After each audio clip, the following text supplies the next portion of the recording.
Hi everyone, good morning. Today is May 7. Malapit na ho yung botohan. First off, I'd like to thank all my FB friends, lahat po ng mga kaibigan ko sa FB. Na in spite of our differences in our choices and our preference para sa ating magiging presidente, we have maintained respect. Hindi po tayo nag-bash, hindi po tayo nag-away-away. O at least sa akin, may kasi mga nag-aaway doon, but I have a lot of friends and yung mga FB friends ko nga na who ask why, who question my choices, but they were very polite and respectful of my preference, no? of Rodrigo Duterte. Only because I respect yours also, no? Alam niyo naman yun, respeto ko naman yung inyong mga choices. That's why it's a democracy in motion. What has happened in Facebook, at least with my friends, no? So maraming salamat sa lahat ng mga Facebook friends ko. You know, now malapit na nga yung botohan, and now I can tell you, I will state the reasons why, or the very reason why I'm voting for Rodrigo Duterte. I've always said this time and again na siguro about 2 or 3 presidential elections or 3 presidents ago hindi natin siya kailangan. Pero now kailangan natin the likes of Digong, no? Si Tatay Digong Duterte, kasi medyo masyadong malalim na ang hukay ng Pilipinas, no? So kailangan umangat na talaga tayo genuinely, hindi yung on paper, hindi yung on media, but everybody needs to feel the growth and the progress of the Philippines. And most importantly, I've always said this, ang Pilipinas kasi noon, sad to say, aminin man natin o hindi, when we were given the democracy, we were given the freedom, we misconstrued this freedom for something else. It was freedom to, ang nangyari, freedom to steal, freedom to do bad things, freedom to just do anything that we want, no? It's freedom without responsibility. Ganun po ang nangyari sa atin. Hindi tayo ready for that freedom na nakuha natin, it's very sad, no? Pero it's a sad truth na kailangan natin tanggapin, because pag tinanggap natin, that's the start of progress and change, genuine change. Kung tinanggap natin yung pagkakamali natin and we acknowledge it, then we will start moving forward and doing right, no? And start doing right. Yung discipline, very important po yan, kailangan po natin. If you notice, eto, tagal na ito, hindi na ako pupunta pa sa Singapore o ibang lugar, ibang mga bansa. Pero yung mga OFWs natin, mga kapatid, they know this. Alam niyo po nila to. Pero hindi na tayo pupunta doon, masyadong malayo na yun, kailangan pa natin aeroplano. Hindi katulad dito. If you go to Clark, if you go to Subic, and all these places, lahat po tayo ay sumusunod sa batas. Sumusunod tayo sa batas. There is discipline, there is order. Yun po ang maganda. Kaya maganda yung paligid nila, lahat po kasi sumusunod. And that's something that we need now. That's a start. You know, to quote then President Marcos, he was right. He was right, let's face it. Para sa ikauunlad ng bayan, disiplina ang kailangan. You know, he was right at that time, no? So, yun po ang kailangan natin. That's why I feel na si Duterte po talaga ang kailangan natin ngayon. Right now, 2 or 3 presidents ago, siguro hindi natin siya kailangan. But now, he is the one that we need. Yung pong mga binabato sa kanya, like I told you, this is election time. Election time. Kahit sino, lahat ng pwedeng ibato sa'yo, totoo man o hindi, fabricated man or real, eh talagang ibabato sa iyo. So, may ano nga, sabi nga, the you of no sin, you cast the first stone, no? Lahat po yan, no? Nakikita nyo naman, lahat ng yung sa mga posts na ano, maraming mga totoo talaga dyan. Na I don't want to mudsling or taint the personalities involved na kalaban ni Rodrigo Duterte. Pero kilala ko po lahat yan. Personally, I know them. Some of them, I have broken bread with them. So, alam ko, hindi sila talaga. Matagal ko nang alam na hindi talaga masama na loob ko eh. Na talagang ako, walang mangyari until Rodrigo Duterte came. No? So, that's why I'm voting for him. No? And sana, makita nyo rin yung mga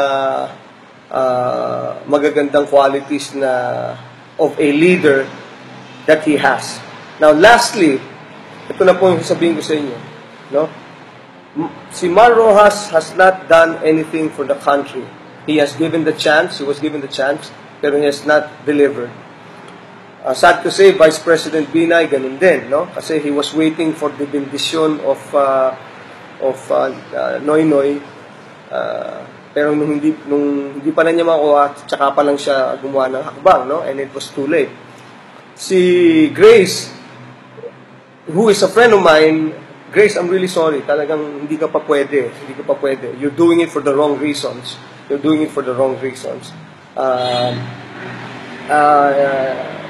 Hindi, kulang pa.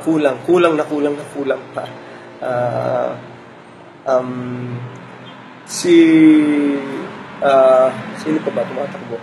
Si Miriam, Centro Miriam Defensor Santiago, magaling, pero hindi rin nag-deliver. I'm sorry, she's very eloquent, she's a very good speaker, she knows her laws, but she knows what to do and what should have been done, but it's too late, the hero, ngayon late na. Plus, she was also given the chance for a long time as a senator, but she did not deliver also. But she was very good, very eloquent, magaling magsalita, but too late, the hero na rin yan, no?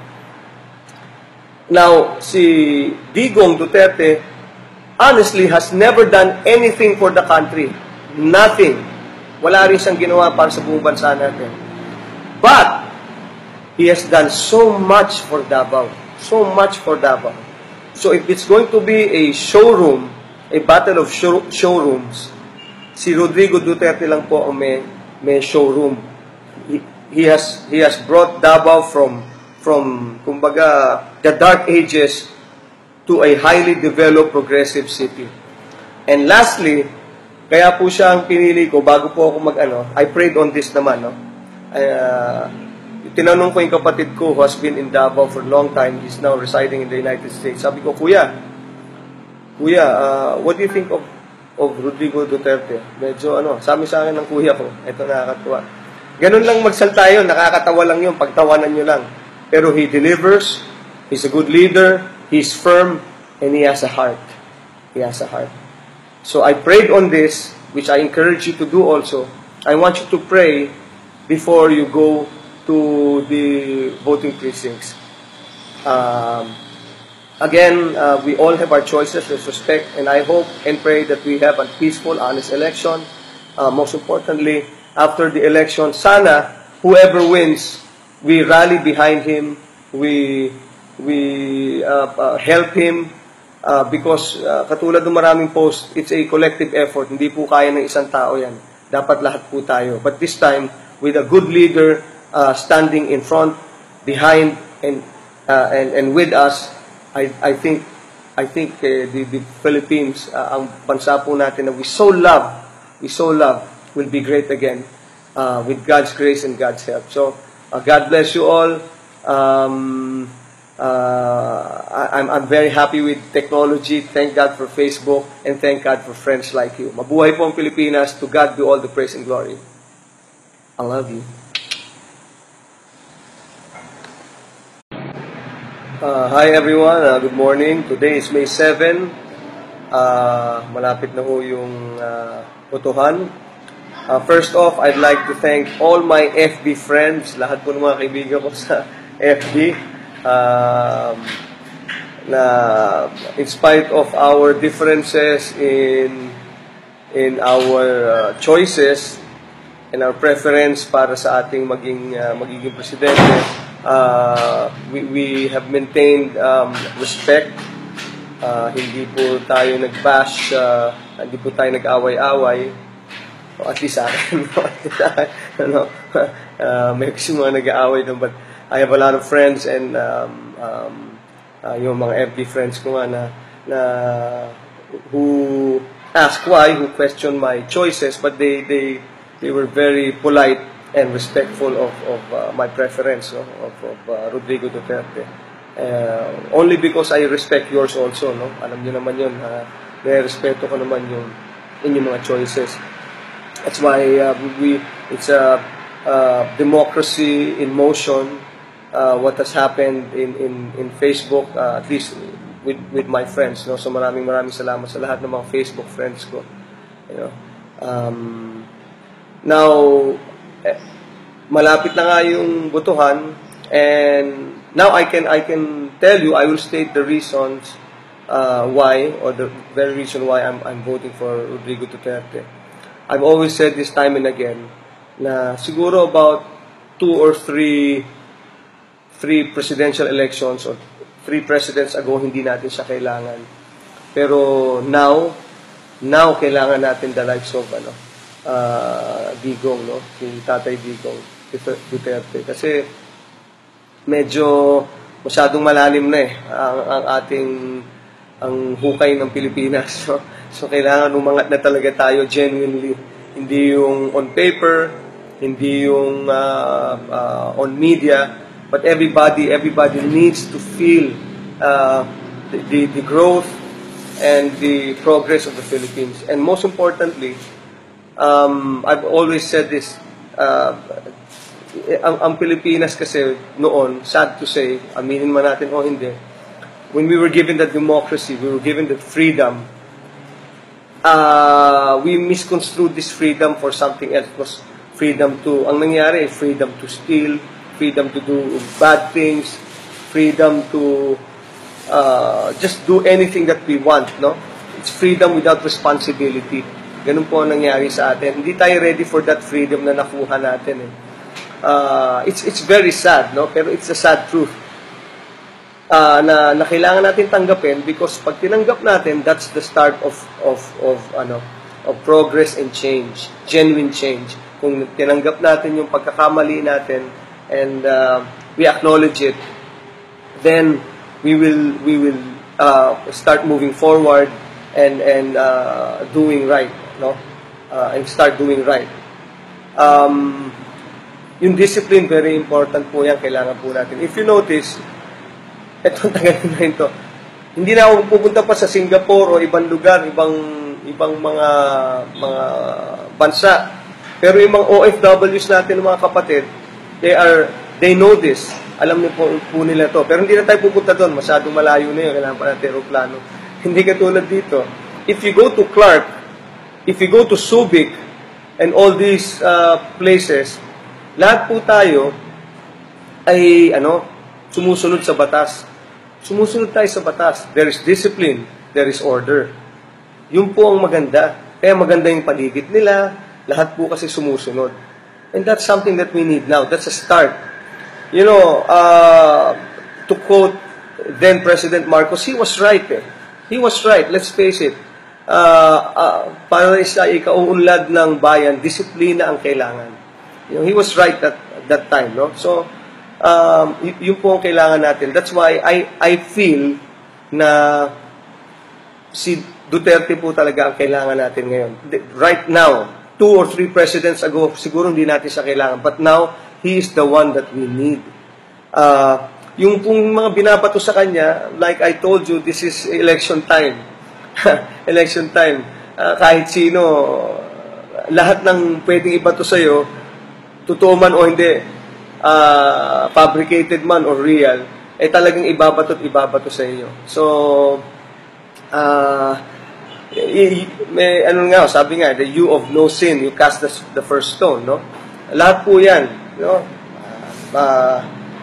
Nakikita nyo naman, lahat ng yung sa mga posts na ano, maraming mga totoo talaga dyan. I don't want to mudsling or taint the personalities involved na kalaban ni Rodrigo Duterte. Pero kilala ko po lahat yan. Kilala ko po lahat yan. Personally, I know them. Some of them, I have broken bread with them. So, alam ko, hindi sila talaga. Matagal ko nang alam na hindi talaga masama na ang loob ko eh. Na talagang naku, walang mangyari until Rodrigo Duterte came. No? So, that's why I'm voting for him. No? And sana, makita nyo rin yung mga magagandang qualities na of a leader that he has. Now, lastly, ito na po yung sasabihin ko sa inyo. No? Si Mar Roxas has not done anything for the country. He has given the chance, he was given the chance, pero he has not delivered. Sad to say, Vice President Binay, ganun din, no? Kasi he was waiting for the benediction of Noy Noy, pero nung hindi pa na niya makuha, tsaka pa lang siya gumawa ng hakbang, no? And it was too late. Si Grace, who is a friend of mine, Grace, I'm really sorry. Talagang hindi ka pa pwede. Hindi ka pa pwede. You're doing it for the wrong reasons. You're doing it for the wrong reasons. Hindi, kulang pa. Kulang na pa. Sino pa ba tumatakbo? Si Miriam, Centro Miriam Defensor Santiago, magaling. Pero hindi rin nag-deliver. I'm sorry, she's very eloquent, she's a very good speaker, she knows her laws, but she knows what to do and what should have been done, but it's too late the hero, ngayon late na. Plus, she was also given the chance for a long time as a senator, but she did not deliver also. But she was very good, very eloquent, magaling magsalita, but too late the hero na rin yan, no? Now, si Digong Duterte, honestly, has never done anything for the country. Nothing. Wala rin siyang ginawa para sa buong bansa natin. But, he has done so much for Davao. So much for Davao. So, if it's going to be a showroom, a battle of showrooms, si Rodrigo Duterte lang po ang may showroom. He has brought Davao from kumbaga, the dark ages to a highly developed progressive city. And lastly, kaya po siya ang pinili ko bago po ako I prayed on this naman, no? Tinanong ko yung kapatid ko who has been in Davao for a long time, he's now residing in the United States. Sabi ko, Kuya,